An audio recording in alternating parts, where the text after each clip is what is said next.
বিসমিল্লাহির রহমানির রহিম।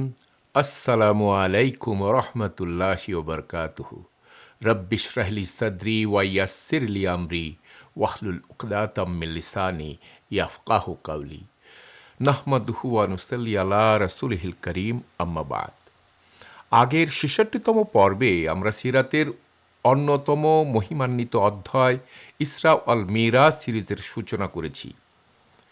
এখানে আমরা এই অলৌকিক সফরের সংজ্ঞা, সূরা আল ইসরা ও সূরা আন-নাজমের আয়াতের আলোতে এর গুরুত্ব এবং হাদিস গবেষণার বিভিন্ন দিক নিয়ে বিস্তারিত আলোচনা করেছিলাম। আজ ৬৭তম পর্বে আমরা আলোচনা করব আল ইসরা ওয়াল মিরাজ ঠিক কখন এবং কোন সময়কালে সংঘটিত হয়েছিল, এর নির্দিষ্ট মাস ও তারিখ সম্পর্কিত প্রামাণিক ঐতিহাসিক তথ্য এবং এই সফরের মূল শিক্ষা সম্পর্কে সাহাবায়ে কেরামের দৃষ্টিভঙ্গি। ইসরা ওয়াল মিরাজের উপরে আমাদের ১২ পর্বের বিশেষ সিরিজের আজকের এই ভিডিওটি হলো দ্বিতীয় পর্ব। প্রিয় দর্শক, আল ইসরা ওয়াল মিরাজ কখন ঘটেছিল তা নিয়ে ইতিহাসবিদ ও মুহাদ্দিসগণের মাঝে একাধিক মতামত রয়েছে। তাবেঈ ও তাবেঈগণের রচিত প্রারম্ভিক সিরাত সাহিত্যে কিছু আনুমানিক সময়কালের উল্লেখ পাওয়া গেলেও কোনো সাহাবী থেকে নির্দিষ্ট তারিখের সরাসরি বিবরণ পাওয়া যায় না।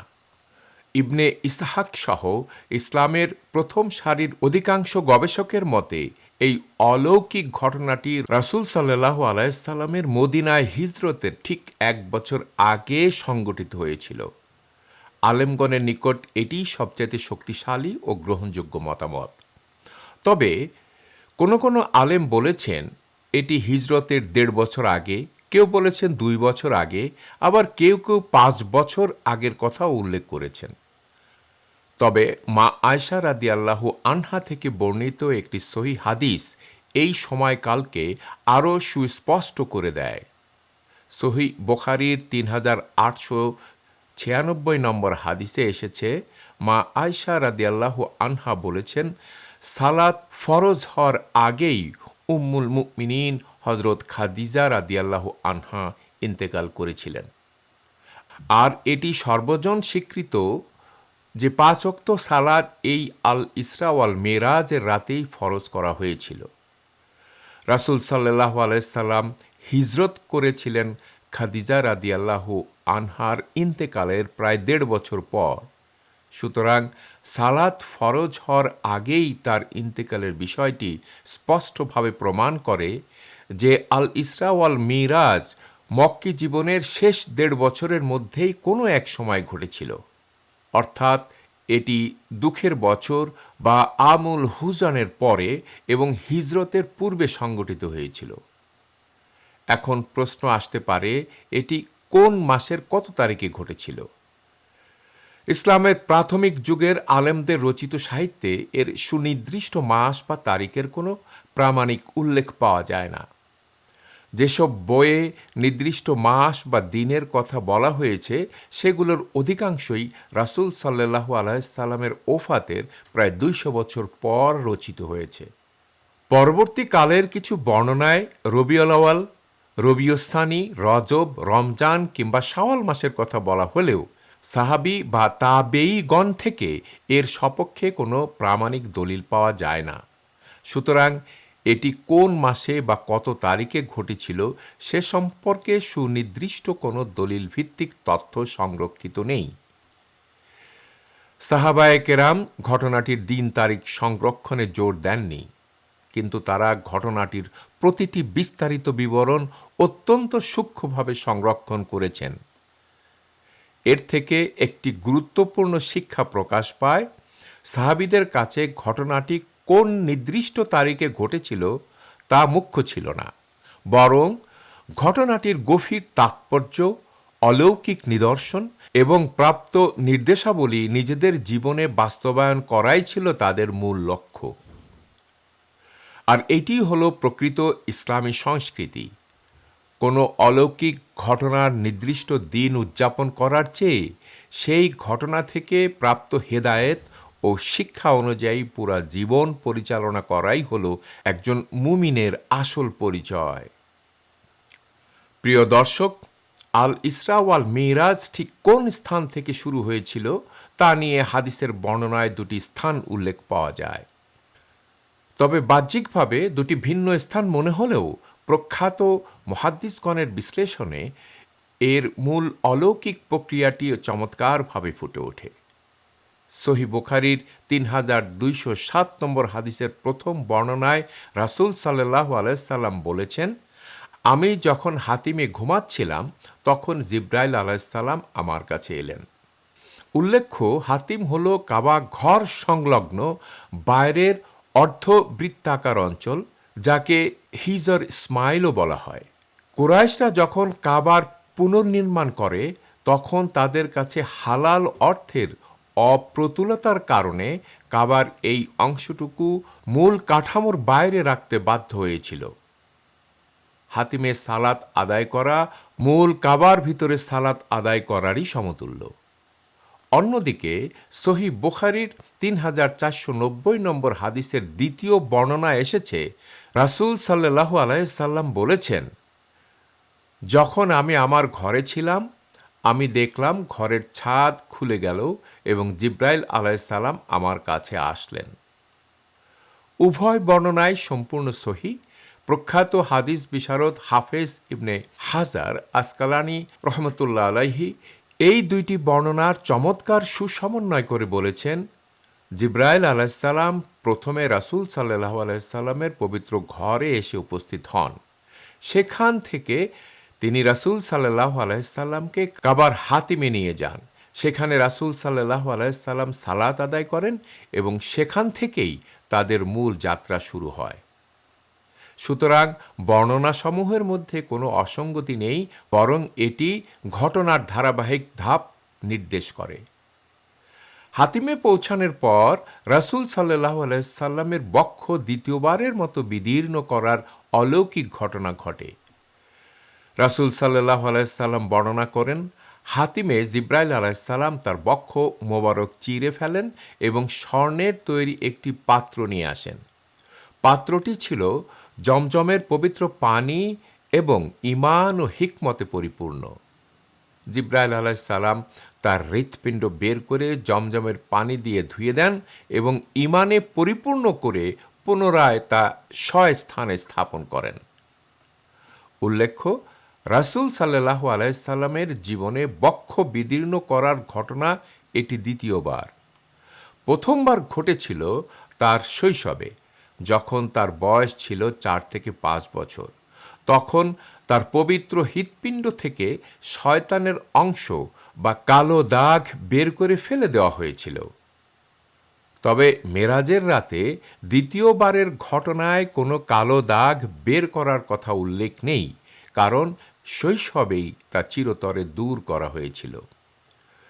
দ্বিতীয়বার বক্ষ ধৌত করার মূল উদ্দেশ্য ছিল ঊর্ধ্বাকাশের এই মহা অলৌকিক যাত্রা এবং আল্লাহর অনন্য নিদর্শনাবলী প্রত্যক্ষ করার জন্য রাসূল সাল্লাল্লাহু আলাইহি সাল্লামের পবিত্র শরীর ও আত্মাকে আধ্যাত্মিক শক্তি ও সক্ষমতায় পূর্ণ করা। আল্লামা ইবনে হাজম রহমতুল্লাহ আলাইহি বলেছেন, রাসূলুল্লাহ সাল্লাল্লাহু আলাইহি সাল্লাম মেরাজের রাত্রে যা প্রত্যক্ষ করেছিলেন তার একটি সামান্য ভগ্নাংশও যদি সাধারণ কোনো মানুষ দেখত তবে সে সাথে সাথেই পাগল হয়ে যেত। প্রকৃতপক্ষে রাসূল সাল্লাল্লাহু আলাইহি সাল্লাম সেদিন সাধারণ জগৎ অতিক্রম করে এক ভিন্ন মহাজাগতিক মাত্রায় প্রবেশ করেছিলেন। আর তাই তো আল্লাহ তাআলা সূরা আন-নাজমের 17 নম্বর আয়াতে ঘোষণা করেছেন, তার দৃষ্টি বিভ্রম হয়নি, দৃষ্টি লক্ষ্যচ্যুতও হয়নি। পবিত্র বক্ষ শোধনের পর রাসূল সাল্লাল্লাহু আলাইহি সাল্লামের নৈশ ভ্রমণের জন্য এক অলৌকিক বাহন উপস্থিত করা হয়। সহিহ মুসলিমের 162 নম্বর হাদিসে রাসূল সাল্লাল্লাহু আলাইহি সাল্লাম বলেন, এরপর জিবরাইল আলাইহিস সালাম আমার কাছে একটি দাব্বা অর্থাৎ বিশেষ এক ধরনের প্রাণী নিয়ে আসলেন। এটি খচ্চরের চেয়ে ছোট এবং গাধার চেয়ে বড়। এই প্রাণীটির রং ছিল খাঁটি সাদা এবং এর নাম আল বুরাক। বুরাক শব্দটি এসেছে বার্ক শব্দ থেকে। আরবি বার্ক শব্দের অর্থ হচ্ছে বিদ্যুৎ বা বিজলি। সেখান থেকে এই বাহনটির নাম রাখা হয়েছে বোরাক। আকাশে বিদ্যুৎ চমকালে চোখের পলকে যেমন মাইলের পর মাইল আলোকছটা ছড়িয়ে পড়ে, এই বাহনটির চলার গতিও ছিল ঠিক বিদ্যুতের গতির মতো অতি প্রাকৃতিক ও অলৌকিক। হাদিসের বর্ণনায় বলা হয়েছে এই বাহনটি এতটাই দ্রুতগামী ছিল যে সে তার দৃষ্টিসীমার একেবারে শেষ প্রান্তে পা রাখে। এর আক্ষরিক ও সহজ অর্থ হল একজন মানুষ খোলা চোখে যত দূর পর্যন্ত দেখতে পায়, বোরাক মাত্র এক পদক্ষেপে বা এক কদমে ঠিক ততটা পথ অতিক্রম করে। বোরাকের গতিকে বোঝাতে এই রূপকটি ব্যবহার করা হয়েছে, অর্থাৎ চালক বা আরোহী যেখানেই তাকাতেন, বোরাকের পরবর্তী পদক্ষেপটি ঠিক সেই মুহূর্তের দৃষ্টিসীমার শেষ প্রান্তে গিয়ে পড়ত। সহজ কথায়, বোরাক কেবল একটি দ্রুতগামী প্রাণী বা বাহন ছিল না, এটি ছিল আলোর গতি সম্পন্ন এক গায়েবী ও অলৌকিক বাহন, যা মক্কা থেকে জেরুজালেম এবং ঊর্ধ্ব জগতের দূরত্বকে চোখের এক পলকে অতিক্রম করার ক্ষমতা রাখে।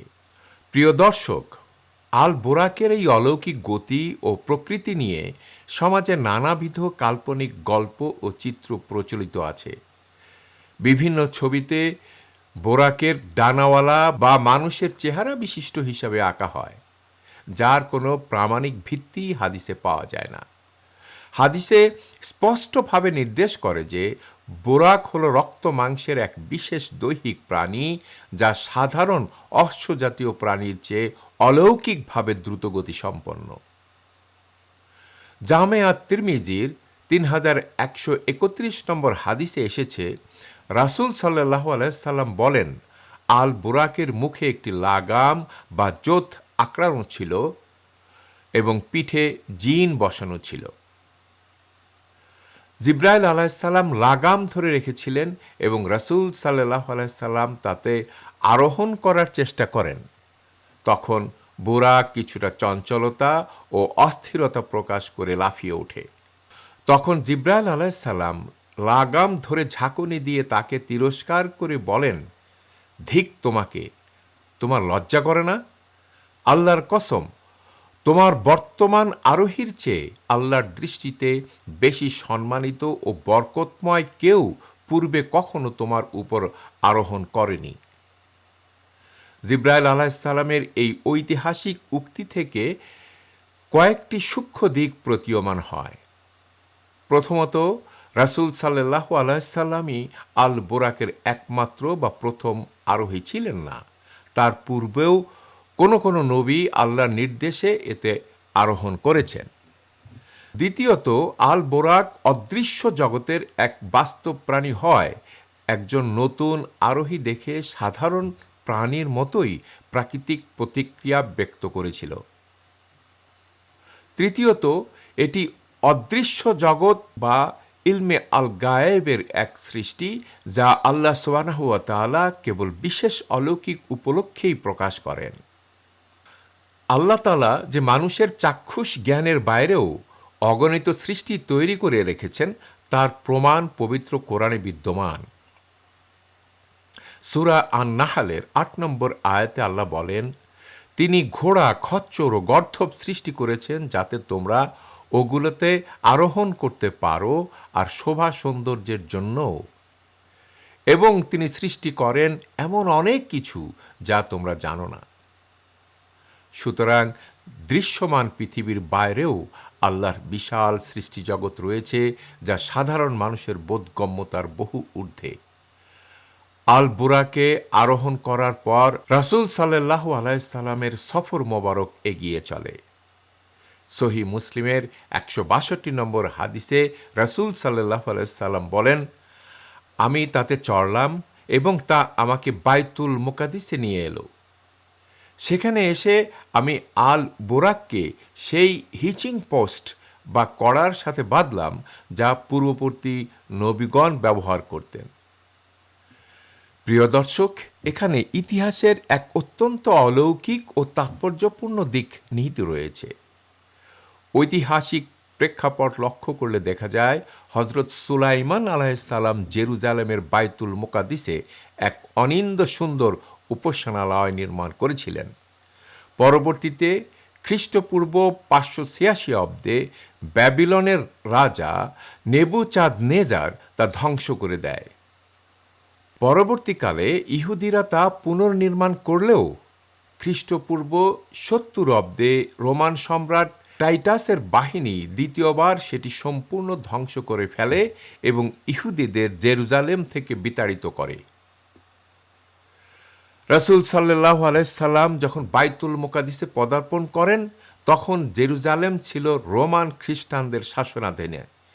রোমানরা স্থানটিকে চরম অবহেলা করে ময়লা আবর্জনার ভাগাড়ে পরিণত করে রেখেছিল। কিন্তু রাসূল সাল্লাল্লাহু আলাইহি সাল্লাম বাইতুল মাকদিসে এসে 1000 বছর আগের সুলাইমান আলাইহিস সালামের সেই হিচিং পোস্ট বা পশুর লাগাম বাঁধার স্থানটি একদম অক্ষত অবস্থায় দেখতে পান এবং সেখানেই নিজের বাহনটি বাঁধেন। হিচিং পোস্ট হলো এমন এক ব্যবস্থা বা খুঁটি যেখানে সাওয়ারি ক্ষণিকের জন্য নেমে নিজের বাহন সুরক্ষিতভাবে বেঁধে রাখতে পারে। সাধারণ দৃষ্টিতে 1000 বছর পূর্বের কাঠের বা পাথরের সেই পরিকাঠামো ধ্বংসাবশেষ নিচে বিলীন হয়ে যাওয়ার কথা, কিন্তু আল্লাহ সুবহানাহু ওয়া তাআলা তার অসীম কুদরতে রাসূল সাল্লাল্লাহু আলাইহি সাল্লামকে সুলাইমান আলাইহিস সালাম কর্তৃক নির্মিত সেই আদি ও পবিত্র বাইতুল মাকদিসের প্রকৃত রূপ উন্মোচন করে দেখিয়েছিলেন। সাধারণ মানুষ যেখানে কেবল আবর্জনার স্তূপ দেখত, আল্লাহ তাআলা তার প্রিয় হাবিবকে সেখানে নবীদের সেই পবিত্র ইবাদতগাহ এবং প্রাচীন অবকাঠামো প্রত্যক্ষ করিয়েছিলেন। পরম করুণাময় সর্বময় ক্ষমতার অধিকারী আল্লাহ তাআলা তার নবীকে যা দেখিয়েছেন তা তৎকালীন সাধারণ মানুষের চাক্ষুষ অনুভূতির বাইরে ছিল। আজ এ পর্যন্তই। ওয়া আখিরু দাওয়ানা আনিল হামদুলিল্লাহি রাব্বিল আলামিন। পরবর্তী 68তম পর্বে আমরা আলোচনা করব বাইতুল মাকদিসে রাসূল সাল্লাল্লাহু আলাইহি সাল্লামের সালাত আদায়, পূর্ববর্তী নবীদের দৈহিক অবয়ব ও রূপের বর্ণনা এবং তাদের সাথে সালাতে ইমামতি করার ঐতিহাসিক দৃশ্য সম্পর্কে। আমি এখন বিনয়ের সাথে আপনাকে এই সিরিজের সাথে সংযুক্ত হওয়ার জন্য অনুরোধ করছি। এই বরকতময় উদ্যোগে আমাদের সাথে যোগ দিন। আপনিও এই সিরাত সিরিজটি অন্যদের সাথে শেয়ার করার মাধ্যমে সাদাকায়ে জারিয়ার উৎস তৈরি করতে পারেন। প্লিজ আমাদের চ্যানেলটি সাবস্ক্রাইব করুন, নোটিফিকেশন বেলটি চেপে রাখুন যাতে কোনো পর্ব মিস না হয়, আর এই ভিডিওটি আপনার প্রিয়জনদের মাঝে ছড়িয়ে দিন। আল্লাহ আমাদের সকলকে নবী সাল্লাল্লাহু আলাইহি সাল্লামের দেখানো পথ ধরে চলার তৌফিক দিন। আমিন। জাযাকুমুল্লাহু খায়রান। আসসালামু আলাইকুম ওয়া রাহমাতুল্লাহি ওয়া বারাকাতুহু।